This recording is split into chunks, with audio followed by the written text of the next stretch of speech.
La práctica del amor. Habiendo examinado ya el aspecto teórico del arte de amar, nos enfrentamos ahora con un problema mucho más difícil, el de la práctica del arte de amar. ¿Puede aprenderse algo acerca de la práctica de un arte, excepto practicándolo? La dificultad del problema se ve aumentada por el hecho de que la mayoría de la gente de hoy en día, y, por lo tanto, muchos de los lectores de este libro, esperan recibir recetas del tipo «¿Cómo debe usted hacerlo?», y eso significa, en nuestro caso, que se les enseñe a amar. Mucho me temo que quien comience este último capítulo con tales esperanzas resultará sumamente decepcionado. Amar es una experiencia personal que solo podemos tener por y para nosotros mismos. En realidad, prácticamente no existe nadie que no haya tenido esa experiencia, por lo menos en una forma rudimentaria, cuando niño, adolescente o adulto.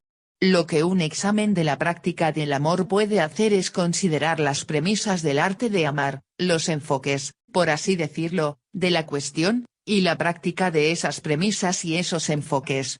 Los pasos hacia la meta solo puede darlos uno mismo, y el examen concluye antes de que se dé el paso decisivo. Sin embargo, creo que el examen de los enfoques puede resultar útil para el dominio del arte, por lo menos para quienes han dejado de esperar recetas. La práctica de cualquier arte tiene ciertos requisitos generales, independientes por completo de que el arte en cuestión sea la carpintería, la medicina o el arte de amar. En primer lugar, la práctica de un arte requiere disciplina.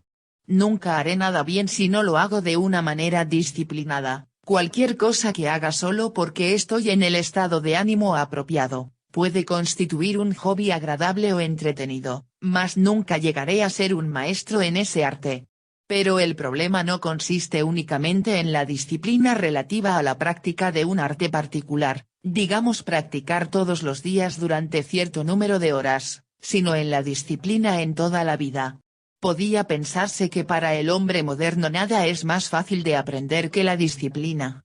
¿Acaso no pasa 8 horas diarias de manera sumamente disciplinada en un trabajo donde impera una estricta rutina?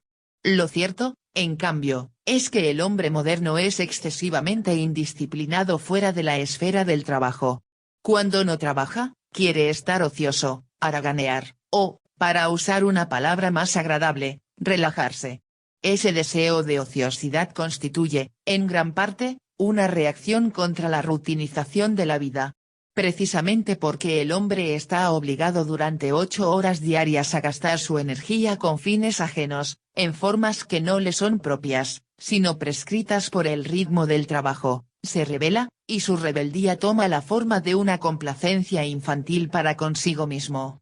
Además, en la batalla contra el autoritarismo, ha llegado a desconfiar de toda disciplina, tanto de la impuesta por la autoridad irracional como de la disciplina racional autoimpuesta. Sin esa disciplina, empero, la vida se torna caótica y carece de concentración. El que la concentración es condición indispensable para el dominio de un arte no necesita demostración. Harto bien lo sabe todo aquel que alguna vez haya intentado aprender un arte. No obstante, en nuestra cultura, la concentración es aún más rara que la autodisciplina. Por el contrario, nuestra cultura lleva a una forma de vida difusa y desconcentrada, que casi no registra paralelos. Se hacen muchas cosas a la vez, se lee, se escucha la radio, se habla, se fuma, se come, se bebe. Somos consumidores con la boca siempre abierta, ansiosos y dispuestos a tragarlo todo, películas, bebidas, conocimiento. Esa falta de concentración se manifiesta claramente en nuestra dificultad para estar a solas con nosotros mismos. Quedarse sentado, sin hablar, fumar, leer o beber, es imposible para la mayoría de la gente. Se ponen nerviosos e inquietos y deben hacer algo con la boca o con las manos. Fumar es uno de los síntomas de la falta de concentración, ocupa la mano, la boca, los ojos y la nariz. Un tercer factor es la paciencia. Repetimos que quien haya tratado alguna vez de dominar un arte sabe que la paciencia es necesaria para lograr cualquier cosa. Si aspiramos a obtener resultados rápidos, nunca aprendemos un arte. Para el hombre moderno, sin embargo, es tan difícil practicar la paciencia como la disciplina y la concentración. Todo nuestro sistema industrial alienta precisamente lo contrario, la rapidez. Todas nuestras máquinas están diseñadas para lograr rapidez, el coche y el aeroplano nos llevan rápidamente a destino y cuanto más rápido mejor. La máquina que puede producir la misma cantidad en la mitad del tiempo es muy superior a la más antigua y lenta. Naturalmente, hay para ello importantes razones económicas. Pero, al igual que en tantos otros aspectos, los valores humanos están determinados por los valores económicos. Lo que es bueno para las máquinas debe serlo para el hombre, así dice la lógica. El hombre moderno piensa que pierde algo tiempo cuando no actúa con rapidez, sin embargo, no sabe qué hacer con el tiempo que gana salvo matarlo. Eventualmente, otra condición para aprender cualquier arte es una preocupación suprema por el dominio del arte. Si el arte no es algo de suprema importancia, el aprendiz jamás lo dominará. Seguirá siendo, en el mejor de los casos, un buen aficionado, pero nunca un maestro. Esta condición es tan necesaria para el arte de amar como para cualquier otro. Parece, sin embargo, que la proporción de aficionados en el arte de amar es notablemente mayor que en las otras artes. Un último punto debe señalarse con respecto a las condiciones generales para aprender un arte. No se empieza por aprender el arte directamente, sino en forma indirecta, por así decirlo. Debe aprenderse un gran número de otras cosas que suelen no tener aparentemente ninguna relación con él, antes de comenzar con el arte mismo. Un aprendiz de carpintería comienza aprendiendo a cepillar la madera, un aprendiz del arte de tocar el piano comienza por practicar escalas, un aprendiz del arte zen de la ballestería empieza haciendo ejercicios respiratorios. Para un cuadro de la concentración, la disciplina, la paciencia y la preocupación necesarias para el aprendizaje de un arte, recomiendo al lector Zen de Art of Archery, de E. Rigel, Nueva York, Pantheon Books, Incorporated, 1953. Si se aspira a ser un maestro en cualquier arte, toda la vida debe estar dedicada a él o, por lo menos, relacionada con él. La propia persona se convierte en instrumento en la práctica del arte, y debe mantenerse en buenas condiciones, según las funciones específicas que deba realizar. En lo que respecta al arte de amar, ello significa que quien aspire a convertirse en un maestro debe comenzar por practicar la disciplina, la concentración y la paciencia a través de todas las fases de su vida. ¿Cómo se practica la disciplina? Nuestros abuelos estarían en mejores condiciones para contestar esa pregunta. Recomendaban levantarse temprano, no entregarse a lujos innecesarios y trabajar mucho. Este tipo de disciplina tenía evidentes defectos. Era rígida y autoritaria, centrada alrededor de las virtudes de la frugalidad y el ahorro, y, de muchos modos, hostil a la vida. Pero, en la reacción a tal tipo de disciplina, hubo una creciente tendencia a sospechar de cualquier disciplina, y a hacer de la indisciplina y la perezosa complacencia en el resto de la propia existencia la contraparte que equilibraba la forma rutinizada de vida impuesta durante 8 horas de trabajo.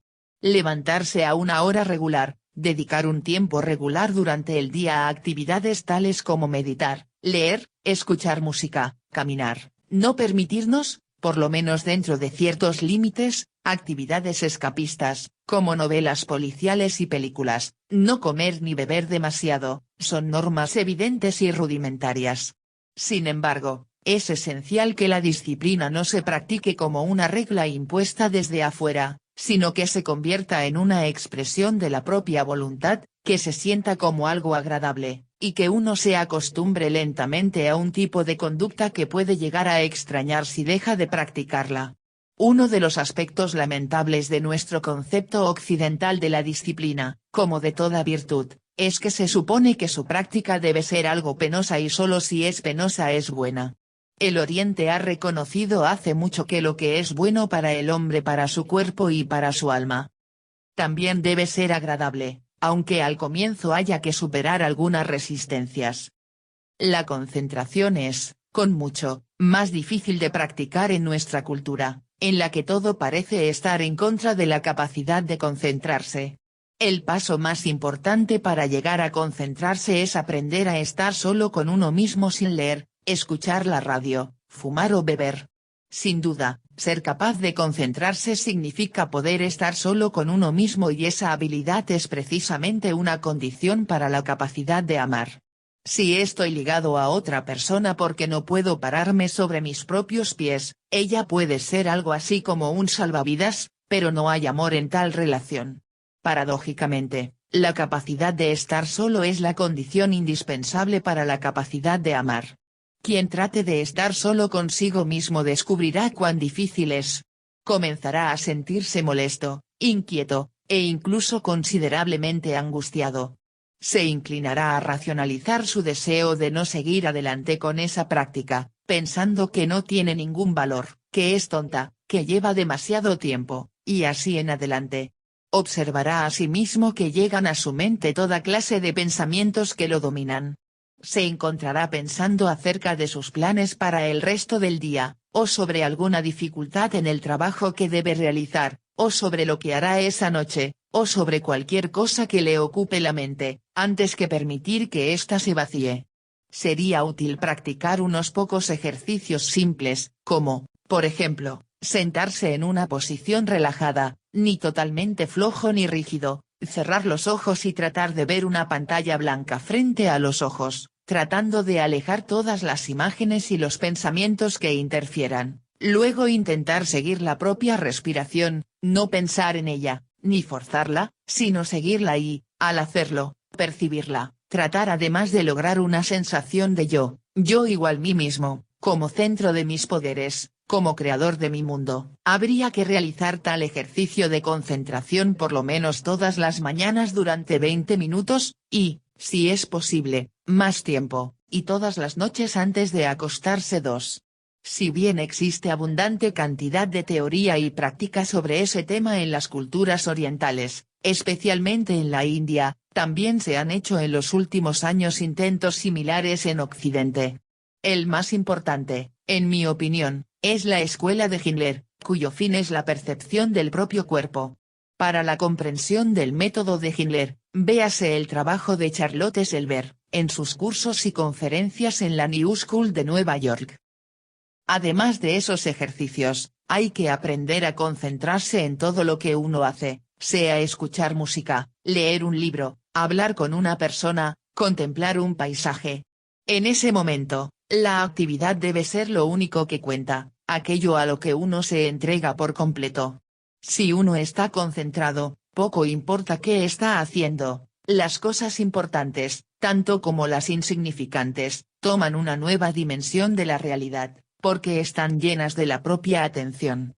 Aprender a concentrarse requiere evitar, en la medida de lo posible, las conversaciones triviales, esto es, la conversación que no es genuina.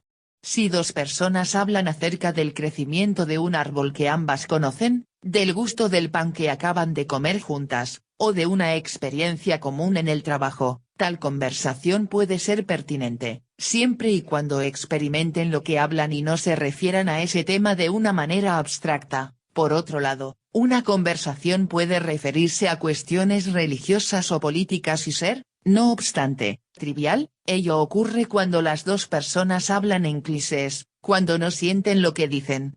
Debo agregar aquí que, así como importa evitar la conversación trivial, importa también evitar las malas compañías.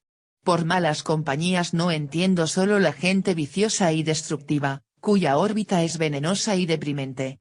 Me refiero también a la compañía de zombies, de seres cuya alma está muerta, aunque su cuerpo siga vivo, a individuos cuyos pensamientos y conversación son triviales, que parlotean en lugar de hablar, y que afirman opiniones que son clichés en lugar de pensar. Pero no siempre es posible evitar tales compañías, ni tampoco es necesario.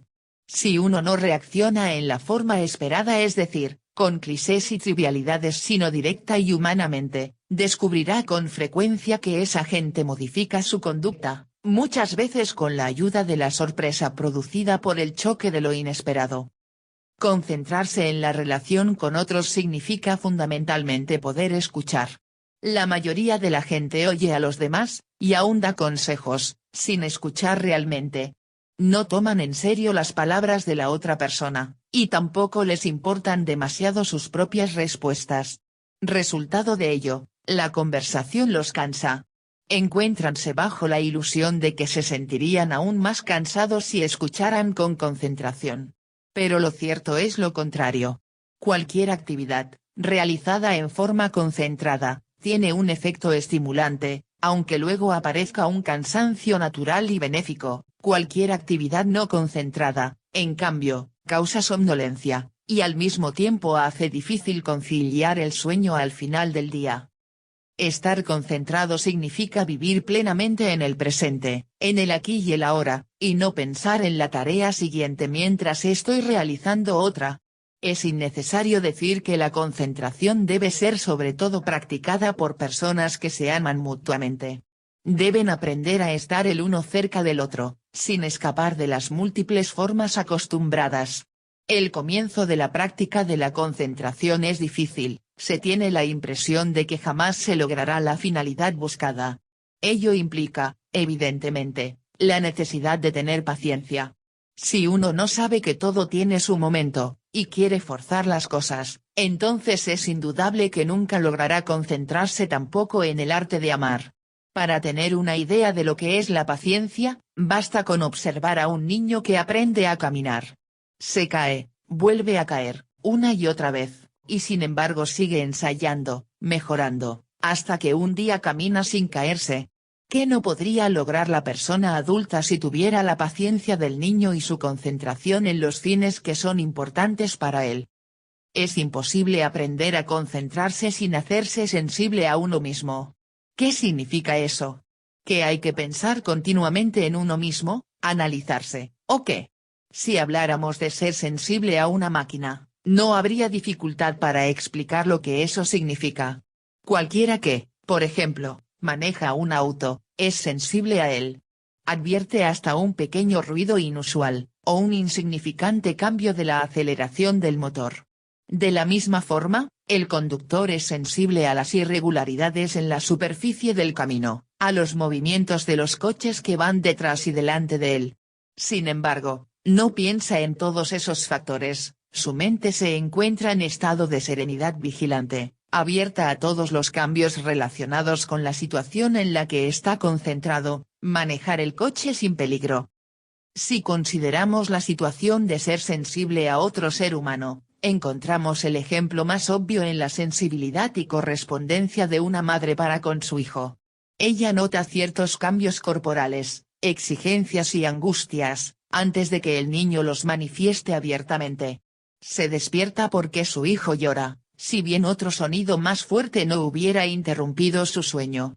Todo eso significa que es sensible a las manifestaciones de la vida del niño, no está ansiosa ni preocupada, sino en un estado de equilibrio alerta, receptivo de cualquier comunicación significativa proveniente del niño. Similarmente, cabe ser sensible con respecto a uno mismo.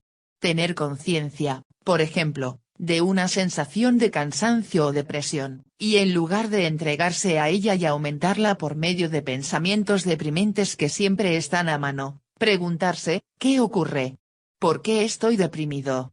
Lo mismo sucede al observar que uno está irritado o enojado, o con tendencia a los ensueños u otras actividades escapistas.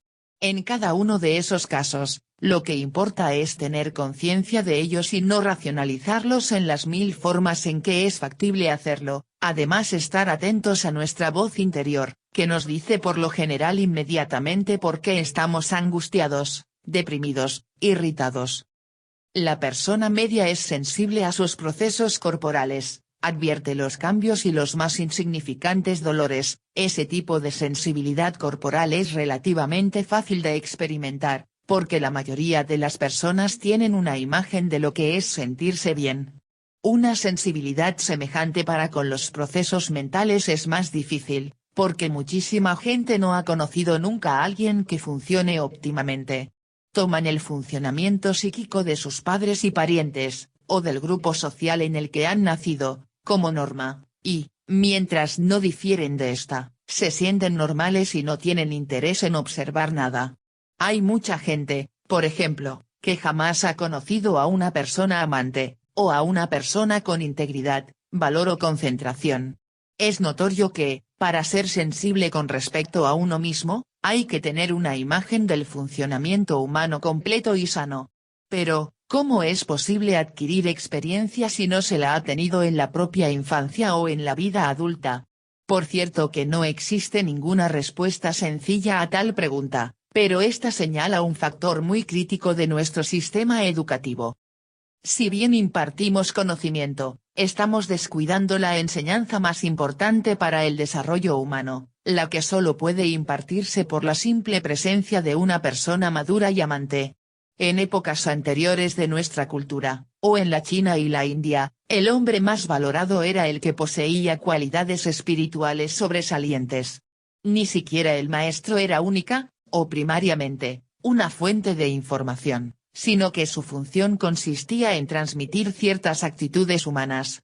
En la sociedad capitalista contemporánea así como en el comunismo ruso los hombres propuestos para la admiración y la emulación son cualquier cosa menos arquetipos de cualidades espirituales significativas.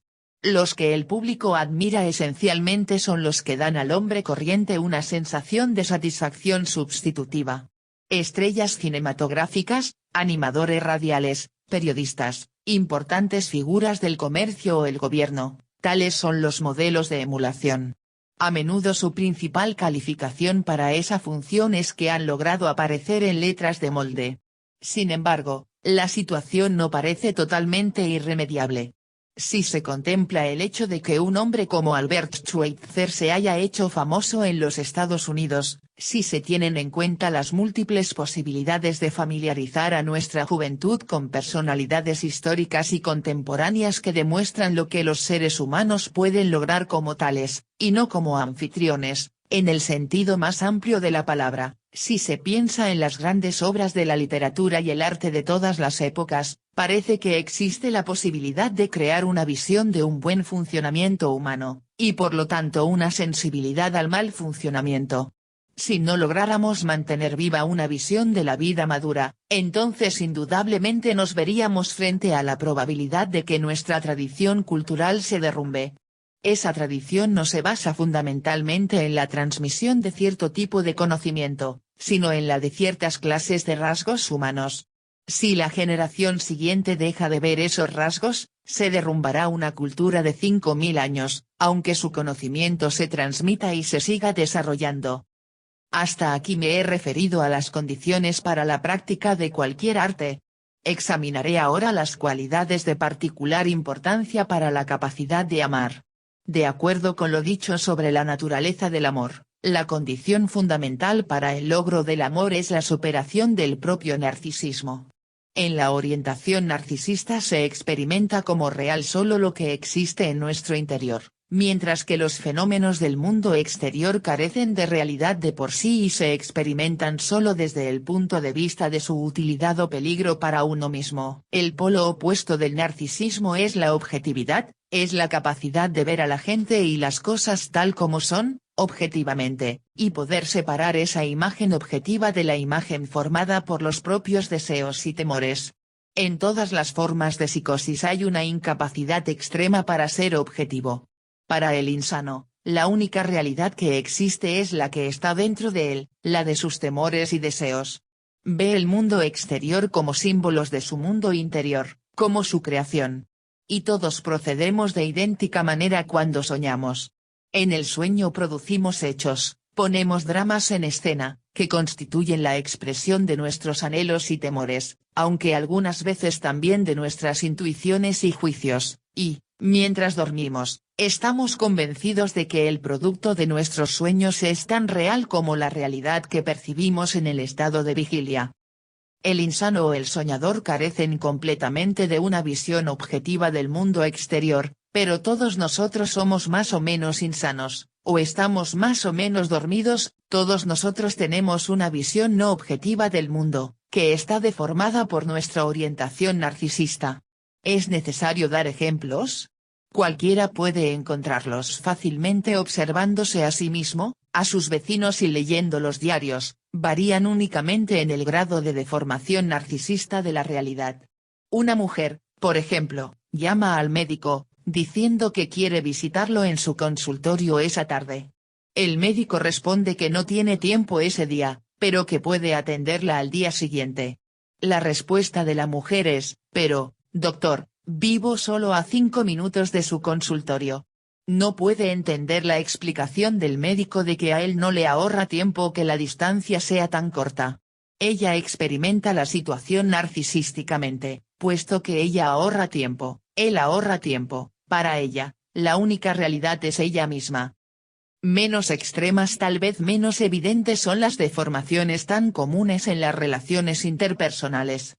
¿Cuántos padres experimentan las reacciones del hijo en función de la obediencia, de que los complazca, les haga hacer un buen papel, y así siguiendo, en lugar de percibir o interesarse por lo que el niño siente para y por sí mismo?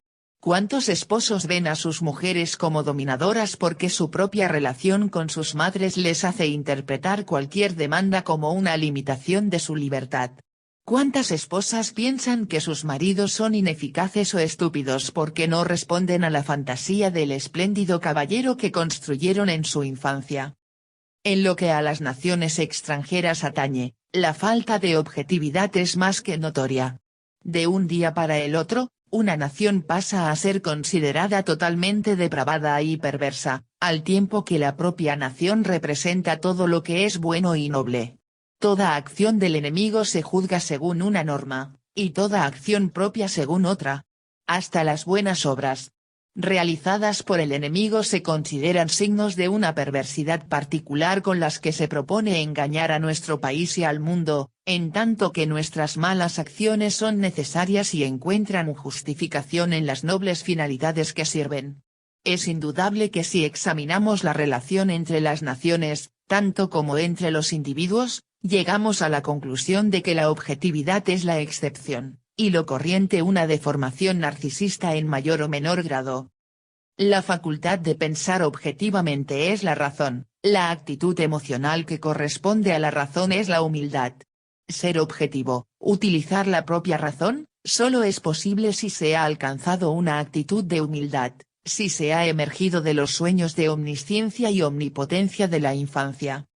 En los términos de este análisis de la práctica del arte de amar, ello significa, puesto que el amor depende de la ausencia relativa del narcisismo, requiere el desarrollo de humildad, objetividad y razón. Toda la vida debe estar dedicada a esa finalidad. La humildad y la objetividad son indivisibles, tal como lo es el amor. No puedo ser verdaderamente objetivo con respecto a mi familia si no puedo serlo con un extraño, y viceversa. Si quiero aprender el arte de amar, debo esforzarme por ser objetivo en todas las situaciones y hacerme sensible a la situación frente a la que no soy objetivo. Debo tratar de ver la diferencia entre mi imagen de una persona y de su conducta, tal como resulta de la deformación narcisista, y la realidad de esa persona tal como existe independientemente de mis intereses, necesidades y temores. La adquisición de la capacidad de ser objetivo y de la razón, representa la mitad del camino hacia el dominio del arte de amar, pero debe abarcar a todos los que están en contacto conmigo. Si alguien quisiera reservar su objetividad para la persona amada, y cree que no necesita de ella en su relación con el resto del mundo, pronto descubrirá que fracasa en ambos sentidos. La capacidad de amar depende de la propia capacidad para superar el narcisismo y la fijación incestuosa a la madre y al clan, depende de nuestra capacidad de crecer, de desarrollar una orientación productiva en nuestra relación con el mundo y con nosotros mismos. Tal proceso de emergencia, de nacimiento, de despertar, necesita de una cualidad como condición necesaria, fe. La práctica del arte de amar requiere la práctica de la fe. ¿Qué es la fe? ¿Es la fe necesariamente una cuestión de creencia en Dios, o en doctrinas religiosas? ¿Está inevitablemente en contraste o oposición con la razón y el pensamiento racional? Aun para empezar a comprender el problema de la fe es necesario diferenciar la fe racional de la irracional. Al hablar de fe irracional me refiero a la creencia, en una persona o una idea, que se basa en la sumisión a una autoridad irracional. Por el contrario, la fe racional es una convicción arraigada en la propia experiencia mental o afectiva. La fe racional no es primariamente una creencia en algo, sino la cualidad de certeza y firmeza que poseen nuestras convicciones. La fe es un rasgo caracterológico que penetra toda la personalidad, y no una creencia específica. La fe racional arraiga en la actividad productiva intelectual y emocional. Constituye un importante componente del pensar racional, en el que se supone que la fe no tiene lugar. Como llega un científico, por ejemplo, a un nuevo descubrimiento. Comienza haciendo experimento tras experimento, reuniendo los hechos uno después del otro, sin una visión de lo que espera encontrar.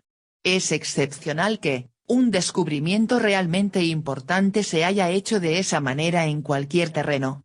Ni tampoco ocurre que la gente arribe a conclusiones significativas cuando se limita a perseguir una fantasía. El proceso del pensamiento creador en cualquier campo del esfuerzo humano suele comenzar con lo que podríamos llamar una visión racional, que constituye a su vez el resultado de considerables estudios previos, pensamiento reflexivo y observación. Cuando un científico logra reunir suficientes datos, o elaborar una fórmula matemática que hace altamente plausible su visión original, puede decirse que ha llegado a una hipótesis de ensayo. Un cuidadoso análisis de la hipótesis, con el fin de discernir sus consecuencias, y la recopilación de datos que la apoyan, llevan a una hipótesis más adecuada y, quizás, eventualmente, a su inclusión en una teoría de amplio alcance. La historia de la ciencia está llena de ejemplos de fe en la razón y en las visiones de la verdad. Copérnico, Kepler, Galileo y Newton estaban imbuidos de una inconmovible fe en la razón. Por ella Bruno murió quemado en la hoguera y Spinoza sufrió la excomunión. A cada paso, desde la concepción de una visión racional hasta la formulación de una teoría, es necesaria la fe en la visión de una finalidad racionalmente válida que alcanzar, fe en la hipótesis como una proposición probable y plausible, y fe en la teoría final, al menos hasta que se llegue a un consenso general acerca de su validez. Esa fe está arraigada en la propia experiencia, en la confianza en el propio poder de pensamiento, observación y juicio. Al tiempo que la fe irracional es la aceptación de algo como verdadero solo porque así lo afirma una autoridad o la mayoría, la fe racional tiene sus raíces en una convicción independiente basada en el propio pensamiento y observación productivos, a pesar de la opinión de la mayoría. El pensamiento y el juicio no constituyen el único dominio de la experiencia en el que se manifiesta la fe racional. En la esfera de las relaciones humanas, la fe es una cualidad indispensable de cualquier amistad o amor significativos. Tener fe en otra persona significa estar seguro de la confianza e inmutabilidad de sus actitudes fundamentales, de la esencia de su personalidad, de su amor. No me refiero aquí a que una persona no pueda modificar sus opiniones, sino a que sus motivaciones básicas son siempre las mismas, que, por ejemplo, su respeto por la vida y la dignidad humana sea parte de ella, no algo tornadizo. En igual sentido, tenemos fe en nosotros mismos. Tenemos conciencia de la existencia de un yo, de un núcleo de nuestra personalidad que es inmutable y que persiste a través de nuestra vida, no obstante las circunstancias cambiantes y con independencia de ciertas modificaciones de nuestros sentimientos y opiniones. Ese núcleo constituye la realidad que sustenta a la palabra yo, la realidad en la que se basa nuestra convicción de nuestra propia identidad. A menos que tengamos fe en la persistencia de nuestro yo, nuestro sentimiento de identidad se verá amenazado y nos haremos dependientes de otra gente, cuya aprobación se convierte entonces en la base de nuestro sentimiento de identidad. Solo la persona que tiene fe en sí misma puede ser fiel a los demás, pues solo ella puede estar segura de que será en el futuro igual a lo que es hoy y, por lo tanto, de que sentirá y actuará como ahora espera hacerlo. La fe en uno mismo es una condición de nuestra capacidad de prometer, y puesto que, como dice Nietzsche, el hombre puede definirse por su capacidad de prometer, la fe es una de las condiciones de la existencia humana. Lo que importa en relación con el amor es la fe en el propio amor, en su capacidad de producir amor en los demás, y en su confianza. Otro aspecto de la fe en otra persona refiérese a la fe que tenemos en las potencialidades de los otros. La forma más rudimentaria en que se manifiesta es la fe que tiene la madre en su hijo recién nacido, en que vivirá, crecerá, caminará y hablará. Sin embargo, el desarrollo del niño en ese sentido se produce con tal regularidad que parecería que no es necesaria la fe para estar seguro de él. Algo distinto ocurre con las potencialidades que pueden no desarrollarse, las de amar, ser feliz, utilizar la razón, y otras más específicas, el talento artístico, por ejemplo. Son las semillas que crecen y se manifiestan si se dan las condiciones apropiadas para su desarrollo, y que pueden ahogarse cuando éstas faltan. De tales condiciones, una de las más importantes es que la persona de mayor influencia en la vida del niño tenga fe en esas potencialidades.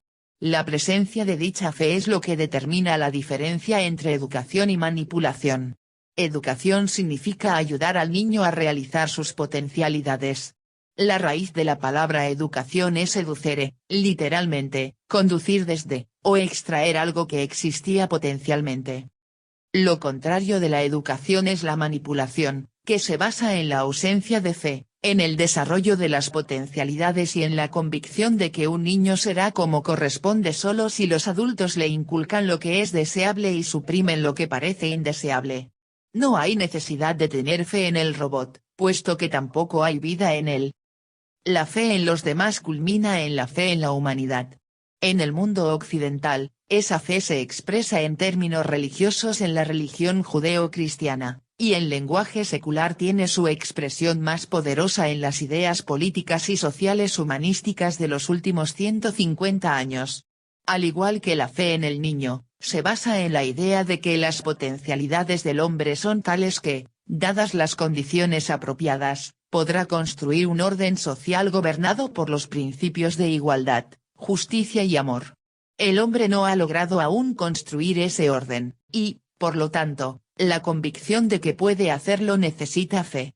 Pero como toda fe racional, tampoco esa es una mera expresión de deseos, sino que se basa en la evidencia de los logros del pasado de la raza humana y en la experiencia interior de cada individuo en su propia experiencia de la razón y el amor. Mientras que la fe irracional arraiga en la sumisión a un poder que se considera avasalladoramente poderoso, omnisapiente y omnipotente, y en la abdicación del poder y la fuerza propios, la fe racional se basa en la experiencia opuesta. Tenemos fe en una idea porque es el resultado de nuestras propias observaciones y nuestro pensamiento. Tenemos fe en las potencialidades de los demás, en las nuestras y en las de la humanidad, porque, y solo en esa medida, hemos experimentado el desarrollo de nuestras propias potencialidades, la realidad del crecimiento en nosotros mismos, la fuerza de nuestro propio poder y del amor. La base de la fe racional es la productividad. Vivir de acuerdo con nuestra fe, significa vivir productivamente. Se deduce de ello que la creencia en el poder, en el sentido de dominación, y en el uso del poder constituye el reverso de la fe. Creer en el poder que existe es lo mismo que creer en el desarrollo de las potencialidades aún no realizadas. Es una predicción del futuro basada únicamente en el presente manifiesto, pero resulta ser un grave error de cálculo, profundamente irracional en su descuido de las potencialidades y el crecimiento humanos. No hay una fe racional en el poder. Hay una sumisión a él o, por parte de quienes lo tienen, el deseo de conservarlo. Si bien para muchos el poder es la más real de todas las cosas, la historia del hombre ha demostrado que es el más inestable de todos los logros humanos. Debido a que la fe y el poder se excluyen mutuamente, todos los sistemas religiosos y políticos que se construyeron originariamente sobre una fe racional, se corrompieron y, eventualmente, pierden la fuerza que pueda quedarles, si solo confían en el poder o se alían a él. Tener fe requiere coraje, la capacidad de correr un riesgo, la disposición a aceptar incluso el dolor y la desilusión. Quien insiste en la seguridad y la tranquilidad como condiciones primarias de la vida no puede tener fe. Quien se encierra en un sistema de defensa, donde la distancia y la posesión constituyen los medios que dan seguridad, se convierte en un prisionero. Ser amado, y amar, requiere coraje, la valentía de atribuir a ciertos valores fundamental importancia y de dar el salto y apostar todo a esos valores. Ese coraje es muy distinto de la valentía a la que se refirió el famoso fanfarrón Mussolini cuando utilizó el lema vivir peligrosamente. Su tipo de coraje es el coraje del nihilismo. Está arraigado en una actitud destructiva hacia la vida, en la voluntad de arriesgar la vida porque uno es incapaz de amarla. El coraje de la desesperación es lo contrario del coraje del amor, tal como la fe en el poder es lo opuesto de la fe en la vida. ¿Hay algo que deba practicarse en relación con la fe y el valor? Indudablemente, la fe puede practicarse a cada momento. Requiere fe criar a un niño, se necesita fe para dormirse, para comenzar cualquier tarea. Pero todos estamos acostumbrados a tener ese tipo de fe. Quien no la posee, sufre enorme angustia por su hijo, por su insomnio, o por su incapacidad para realizar cualquier trabajo productivo, o es suspicaz, se abstiene de acercarse a nadie, o es hipocondríaco e incapaz de hacer planes a largo plazo. Mantener la propia opinión sobre una persona, aunque la opinión pública o algunos hechos imprevistos parezcan invalidarla, mantener las propias convicciones aunque éstas no sean populares, todo eso requiere fe y coraje. Tomar las dificultades, los reveses y penas de la vida como un desafío cuya superación nos hace más fuertes, y no como un injusto castigo que no tendríamos que recibir nosotros, requiere fe y coraje. La práctica de la fe y el valor comienza con los pequeños detalles de la vida diaria. El primer paso consiste en observar cuándo y dónde se pierde la fe, analizar las racionalizaciones que se usan para soslayar esa pérdida de fe, reconocer cuándo se actúa cobardemente y cómo se lo racionaliza. Reconocer cómo cada traición a la fe nos debilita, y cómo la mayor debilidad nos lleva a una nueva traición, y así en adelante, en un círculo vicioso. Entonces reconoceremos también que mientras tememos conscientemente no ser amados, el temor real, aunque habitualmente inconsciente, es el de amar. Amar significa comprometerse sin garantías, entregarse totalmente con la esperanza de producir amor en la persona amada. El amor es un acto de fe, y quien tenga poca fe también tiene poco amor. ¿Es posible decir algo más acerca de la práctica de la fe? Quizás otro podría hacerlo. Si yo fuera poeta o predicador, podría intentarlo. Pero puesto que no soy ni lo uno ni lo otro, no puedo ni siquiera intentar decir algo más sobre la práctica de la fe, pero estoy seguro de que cualquiera realmente interesado puede aprender a tener fe como un niño aprende a caminar. Una actitud, indispensable para la práctica del arte de amar, que hasta ahora solo hemos mencionado de modo implícito, debe examinarse explícitamente ahora, pues es fundamental, la actividad. He dicho antes que actividad no significa hacer algo, sino una actividad interior, el uso productivo de los propios poderes. El amor es una actividad. Si amo, estoy en un constante estado de preocupación activa por la persona amada, pero no solo por ella. Porque seré incapaz de relacionarme activamente con la persona amada si soy perezoso, si no estoy en un constante estado de conciencia, alerta y actividad. El dormir es la única situación apropiada para la inactividad, en el estado de vigilia no debe haber lugar para ella. La situación paradójica de multitud de individuos hoy en día es que están semidormidos durante el día, y semidespiertos cuando duermen o cuando quieren dormir. Estar plenamente despierto es la condición para no aburrirnos o aburrir a los demás y sin duda no estar o no ser aburrido es una de las condiciones fundamentales para amar. Ser activo en el pensamiento, en el sentimiento, con los ojos y los oídos, durante todo el día, evitar la pereza interior, sea que ésta signifique mantenerse receptivo, acumular o meramente perder el tiempo, es condición indispensable para la práctica del arte de amar. Es una ilusión creer que se puede dividir la vida en forma tal que uno sea productivo en la esfera del amor e improductivo en las demás. La productividad no permite una tal división del trabajo. La capacidad de amar exige un estado de intensidad, de estar despierto, de acrecentada vitalidad, que solo puede ser el resultado de una orientación productiva y activa en muchas otras esferas de la vida. Si no se es productivo en otros aspectos, tampoco se es productivo en el amor. El examen del arte de amar no puede limitarse al dominio personal de la adquisición y desarrollo de las características y aptitudes que hemos descrito en este capítulo. Está inseparablemente relacionado con el dominio social. Si amar significa tener una actitud de amor hacia todos, si el amor es un rasgo caracterológico, necesariamente debe existir no solo en las relaciones con la propia familia y los amigos, sino también para con los que están en contacto con nosotros a través del trabajo, los negocios, la profesión.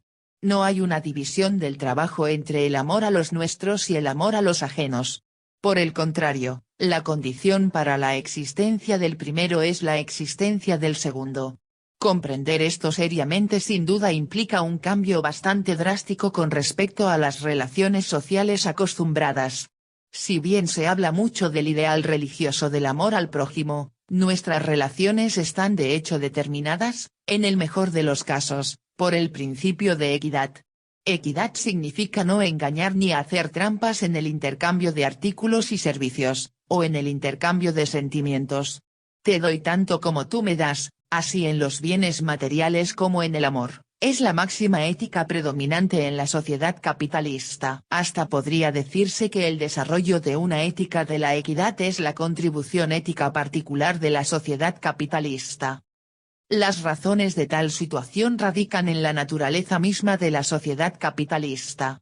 En las sociedades precapitalistas, el intercambio de mercaderías estaba determinado por la fuerza directa, por la tradición, o por lazos personales de amor o amistad. En el capitalismo, el factor que todo lo determina en el intercambio es el mercado.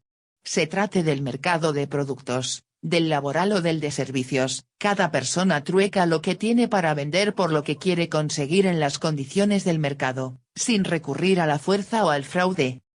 La ética de la equidad se presta a confusiones con la ética de la regla dorada. La máxima haz a los demás lo que quisieras que te hicieran a ti puede interpretarse como sé equitativo en tu intercambio con los demás.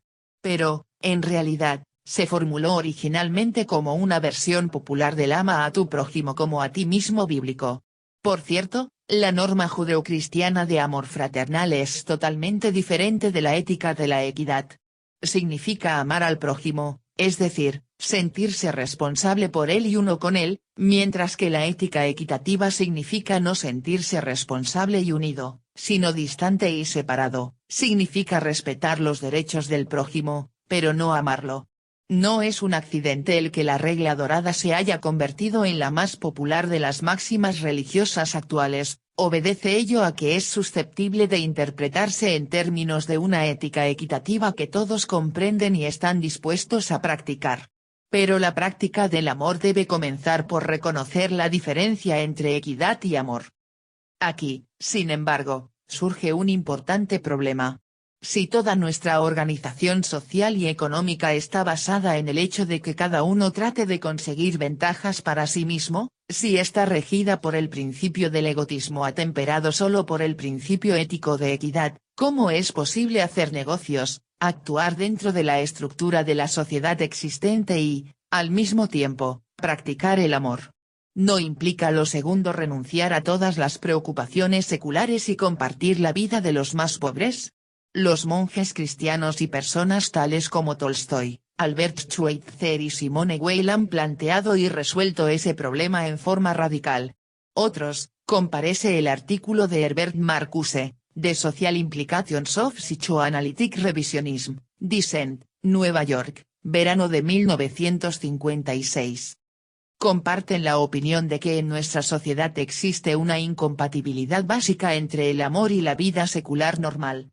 Llegan a la conclusión de que hablar de amor en el presente solo significa participar en el fraude general, sostienen que solo un mártir o un loco puede amar en el mundo actual, y, por lo tanto, que todo examen del amor no es otra cosa que una prédica. Este respetable punto de vista se presta fácilmente a una racionalización del cinismo. En realidad, es implícitamente compartido por la persona corriente que siente, me gustaría ser un buen cristiano, pero tendría que morirme de hambre si lo tomara en serio. Este radicalismo resulta un nihilismo moral.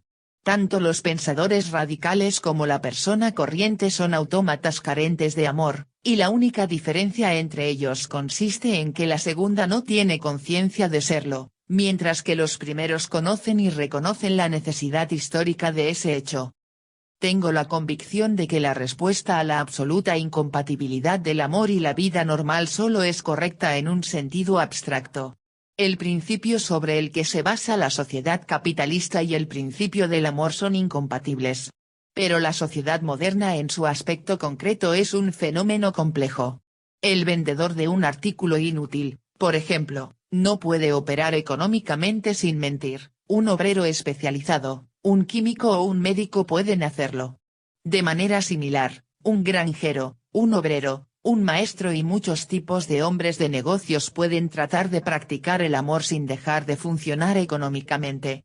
Aun si aceptamos que el principio del capitalismo es incompatible con el principio del amor, debemos admitir que el capitalismo es, en sí mismo, una estructura compleja y continuamente cambiante, que incluso permite una buena medida de disconformidad y libertad personal.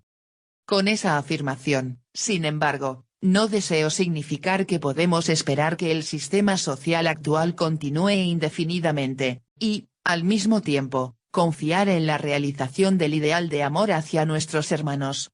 La gente capaz de amar, en el sistema actual, constituye por fuerza la excepción. El amor es inevitablemente un fenómeno marginal en la sociedad occidental contemporánea. No tanto porque las múltiples ocupaciones no permiten una actitud amorosa, sino porque el espíritu de una sociedad dedicada a la producción y ávida de artículos es tal que solo el no conformista puede defenderse de ella con éxito. Los que se preocupan seriamente por el amor como única respuesta racional al problema de la existencia humana deben, entonces, llegar a la conclusión de que para que el amor se convierta en un fenómeno social y no en una excepción individualista y marginal, nuestra estructura social necesita cambios importantes y radicales. Dentro de los límites de este libro, solo podemos sugerir la dirección de tales cambios. En mi libro Psicoanálisis de la Sociedad Contemporánea, México, Fondo de Cultura Económica, 1956, procuré examinar detalladamente ese problema.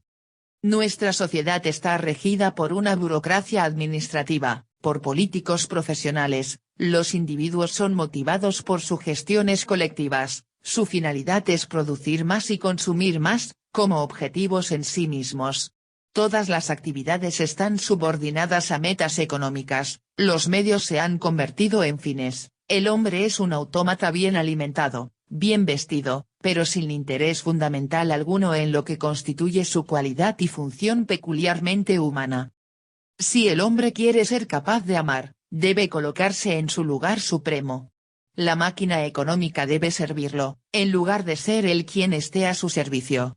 Debe capacitarse para compartir la experiencia, el trabajo, en vez de compartir, en el mejor de los casos, sus beneficios.